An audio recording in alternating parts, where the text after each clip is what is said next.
Matagumpay na nagsagawa ng bloodletting activity ang Police Regional Office Cordillera Administrative Region kasama ang St. Louis University Hospital of the Sacred Heart sa Multi-Purpose Center, Camp Major Bado Dangwa, La Trinidad, Benguet. Ang aktibidad ay pinangunahan ng Regional Community Affairs and Development Division sa pamumuno ni Police Colonel Freddy Lazona, Chief Arcad, bilang bahagi ng selebrasyon ng Police Community Relations Month na naglalayong punan muli ang supply ng dugo sa rehiyon at magbigay ng suporta sa mga pasyenteng nasa critical na kalagayan.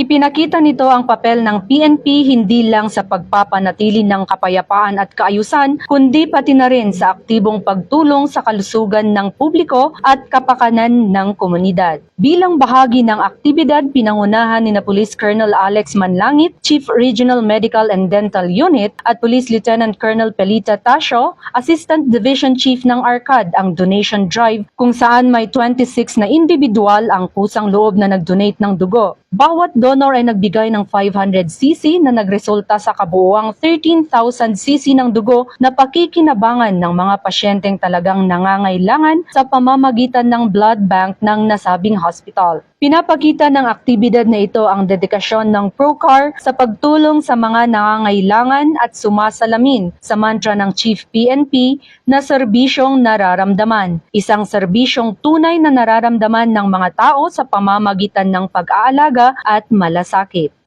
Mula dito sa rehiyon ng Cordillera, ako ang inyong PNN correspondent, Patrolwoman Lizelle Digman, alagad ng batas, tagataguyod ng Balitang Pulis.